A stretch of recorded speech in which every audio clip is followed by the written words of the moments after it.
Turning to Algebra and Number Theory, and we've been looking at quadratic reciprocity topic.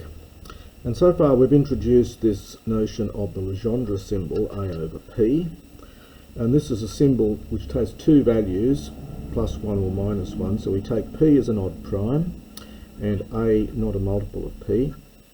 Then if A is a square mod P, that is, if there's an x so that x squared is congruent to A mod P, then this symbol takes the value 1, and if A is not a square, this takes the value minus 1. And we've seen a couple of ways of calculating this it works well for small primes. But however, if I wish to calculate something like this, 127 on 3499, where both of these are primes, then the computation is rather long and tedious so far, since both numbers are prime, and as I mentioned in the end of the previous recording, we need a more powerful tool here, and we're going to get there when we get to quadratic reciprocity. Gauss gave lots of proofs of his quadratic reciprocity theorem. He was very proud of these, and one of the stepping stones that he used in almost, not all, but almost all of his proofs relied upon a thing we now call Gauss's lemma. And I like to think of Gauss's lemma really as a stepping stone to the quadratic reciprocity law, but it does have its own usages as well, as we'll see in dealing with the Legendre symbol in the case where A is 2. So just to give an example of how this thing works, it's a very odd result, this Gauss's lemma. It's a rather strange thing, and I'll show you by example firstly what it does. So I'm going to take P as 11 and take A as 3. So what you do is you form a set S, so you take your A and you multiply it by 1, 2, 3 and so on, all the way up to a half P minus 1. So you multiply it by half the numbers from 1 up to P minus 1. And now you read the elements modulo P. So in our example here, we've got A is 3, so we double it, triple it, all the way up to P minus 1 over 2 is 5, and 5 3s are 15. We now read this modulo 11, so I read it mod 11, I get those numbers, and I'm just going to reorganize it in increasing order. We now let K be the number of elements in S that are greater than P minus 1 over 2. In this case, greater than 5. And of course that leaves us with 6 and 9. So this number K, which is the number of such numbers, here in this case is 2. And Gauss's lemma simply states that the Legendre symbol 3 over 11 is minus 1 to the power K. In this case K is 2, so that's 1. And that tells me that 3 is a square in Z11. And indeed, if you work out 5 squared is 3, I think modulo 11. So it's a rather strange theorem. And so let me now state what this lemma says, and then we'll have a quick look at a proof of this. So we suppose that P is an odd prime, and A and P are relatively prime. We take this set S, where we take the multiples of A up to a half P minus 1. We reduce the elements modulo P, and we let K be the number of elements in the reduced set that are greater than P minus 1 over 2. And Gauss's lemma says that the Legendre symbol A over P is just minus 1 to that power. So we'll have a look at a little proof of this, and then we'll see what we can actually do with it. So here's the proof. Firstly, observe that all the elements of S are distinct. That's easy to show. And we're going to now take a set S dashed. So we take the elements of S reduced. S dashed is going to consist of these K numbers from S. These are the elements of S which are greater than P minus 1 over 2.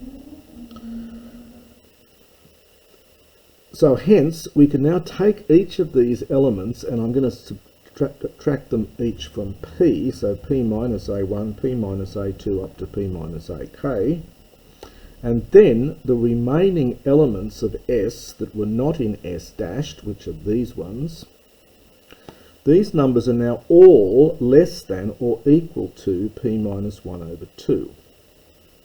because these were all the elements that were bigger than, these were all the elements that were less than, so p minus each of these plus these will give me all the elements that are less or equal to p minus 1 over 2, and I claim that they're all distinct.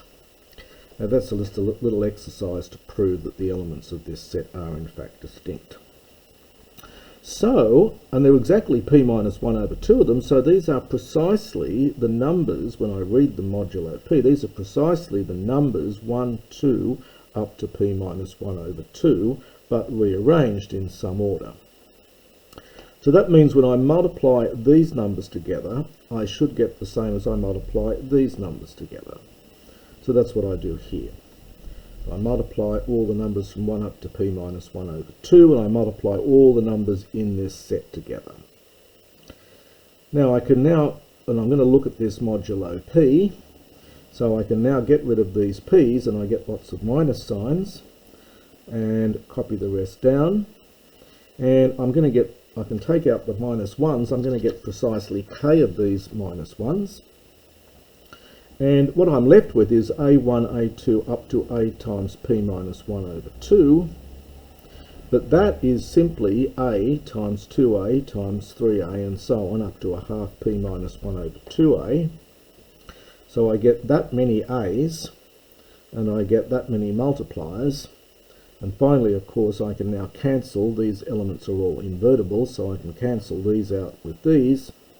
And I get 1 then is congruent to minus 1 to the k, a to the p minus 1 over 2 mod p. And if I multiply both sides by minus 1 to the k, we have this result. And by Euler's criterion, this simply says that on the left-hand side, this is by Euler's criterion, this is just the Legendre symbol a over p. And that's a little proof of Gauss's lemma. Gauss, as I mentioned, gave numerous proofs of his quadratic reciprocity theorem, many of which, in fact most of which, but not all, at some point rely on this Gauss's lemma. Just as another quick example, if we take p as 13, a is 5, p minus 1 over 2 then is 6. We take the multiples of 5 up to 6 5s are 30. So 5, 10, 15, 20, 25, 30. We read the modulo 13. So that gives me 5, 10, 2, 7, 12, 4. And we now look for the numbers that are bigger than p minus 1 over 2. And that's going to be 7, 10, and 12. So in this case there were 3 of them. So k is 3. So the Legendre symbol 5 on 13 is minus 1 cubed, which is minus 1. And that tells me, of course, that 5 is not a square modulo 13. Now, by itself, Gauss's lemma is not very efficient, of course. It's very slow, but it does provide a powerful theoretical tool for getting other results. In particular, I'm going to use it to find a nice formula for the Legendre symbol of 2 over p. And this turns out to be very useful because the quadratic reciprocity theorem looks at Legendre symbols p over q, where both p and q are odd primes. So if you get a 2 shoved up in the top here, then you need something to deal with that, and that's provided by this theorem here, which is going to follow immediately from Gauss's lemma.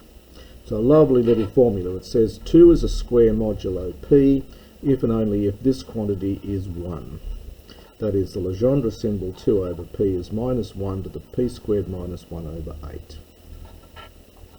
And we're going to get this directly by using Gauss's lemma. So our little a is 2. So I take 2, 4, 6, multiply it by all the numbers up to a half p minus 1. Now, of course, that's going to give me 2, 4, 6 up to p minus 1. So these numbers all lie between 2 and p minus 1. So they're already reduced modulo p. You don't have to reduce them. They're already reduced modulo p. So we let k be the number of elements in S that are greater than p minus 1 over 2. And we just need to find the number of elements in S that lie strictly bigger than a half p minus 1 over 2 and less than p minus 1. So we'll hang on to that result. Keep that in mind. That's our useful formula here. Now what we're going to do is we're going to now look at cases. So it turns out that modulo 8 turns out to be a useful thing to work with here. And so I'm going to observe that every odd prime is congruent to exactly one of 1, 3, 5 or 7 modulo 8. It's pretty easy to see why. And I'm going to look at the case when p is 1 mod 8, and that means p is 1 plus a multiple of 8. So I can plug this into both sides here, and I then get 2x is between 4j and 8j. Strict inequality here. Divide by 2, x is between 2j and 4j, strict inequality here. And so we just need to know how many numbers are there that are strictly bigger than 2k and less than 4j, and that's pretty obviously going to be 2j. So there are going to be 2j choices for x, and so in this case the k is 2j. By Gauss's lemma, the Legendre symbol 2 over p is minus 1 to the k, which is 1, and that's in the case when p is 1 mod 8. Now I'm going to do the case where it's 3 mod 8, and I'm going to write p as 3 plus 8j, and as before I'm going to just plug that in for my p into that inequality we had before, and so I get now 2 plus 4j bigger than or equal to, because we get we're going to get a fraction when you divide this by so when you plug this in, and you're going to get this inequality here. Again, you divide by 2 to get you down to here, and there's going to be this minus this plus 1 because we're including both ends. So there'll be 2j plus 1 values of x in this range. So the k is 2j plus 1. So the Legendre symbol 2 over p is minus 1 to the 2j plus 1, but that's just minus 1. And that was the case when p is 3 mod 8. Well, I invite you to do the other cases yourself. I'm just going to say similarly, if 2 over p is minus 1 if p is 5 mod 8, and it back to 1 again if p is 7 mod 8. So putting that together, we have that if p is 1 or 7 mod 8, the Legendre symbol is 1. And if p is 3 or 5 mod 8, the Legendre symbol is minus 1. And I leave you to check that you can summarize that by writing this down. So in other words, if p is 1 or minus 1 mod 8, then this number here is 1. And if p is 3 or 5 mod 8, this number here will be odd, and this will give me minus 1. So I leave you to check that as an exercise. So that's a lovely little fact about the Legendre symbol for 2 over p. So just as an example here, we're going to find the Legendre symbol 2 on 101. Is 2 a square mod 101? Well, 101 is minus 3 mod 8. In other words, that's 5 mod 8. And if it's 5 mod 8, so 2 over 101 is minus 1. Alternatively, you could put 101 up into here and simplify this, and you'll find you get an odd number here.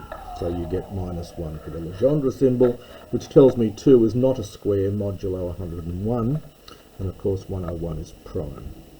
Little exercise here, nice little application. The punchline here is going to be, we're going to find a factor. I tell you what the answer is. We're going to find a factor of, prime factor of 2 to the 78 plus 1.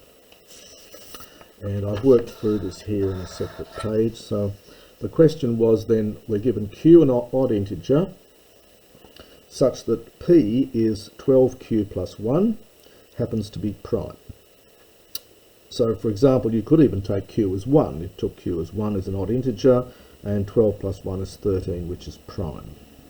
You could take q as 3, for example. 12 3s are 36 plus 1 is 37 is prime. So there are lots of odd integers that will make this number prime. In fact, there are infinitely many of them. So we're going to find the Legendre symbol 2 over p in this particular case. So using our formula, 2 over p is minus 1 to the p squared minus 1 over 8.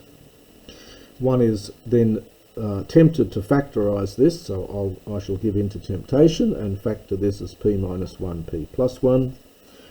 Now we know our p up here, it's 12q plus 1, so substituting that into here gives me this expression, minus 1 to the 12q times 12q plus 2 over 8. I can take a 4 out of there and then a 2 out of there and reduce that down. Now remember, q is odd, so this is odd times odd, and this number is clearly odd. So a product of odd numbers is odd, so the exponent up here is odd, so this is minus 1 to an odd power is minus 1. So that tells me in this case 2 is not a square modulo p, where p is given by this expression. Now the second part of the problem was to show that 2 to the 6q is minus 1 mod p.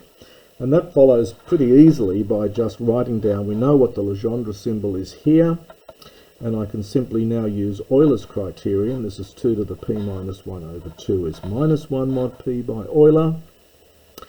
And if I plug in p is 12q plus 1, I get 6q here. So that shows that 2 to the 6q is minus 1 mod p. And finally, the punchline is to find a prime factor of 2 to the 78 plus 1. Now let's look at this 78. I want to look at it, I've got 2 to the 78, 2 to the 6q, so I'm going to put that equal to that, and that tells me q is 13, which is odd. And if I look at 12 times 13 plus 1, I get 257, and that's prime, so I have a prime of the right shape. So by part 2, putting the 6q to be 78, 2 to the 78 plus 1 is 0 modulo p, that's 157. That just follows directly from this line up here. And that means 157 is a factor of 2 to the 78 plus 1, which I invite you to check if you don't believe me using a calculator. Okay, well, that's the Gauss's lemma.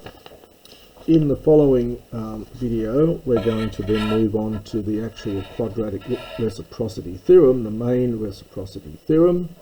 Gauss regarded the following theorem as one of his greatest achievements. In fact, he gave, well, I've said 2 different proofs, but in fact there's more. He gave more than 2 proofs. He gave others later in his life as well.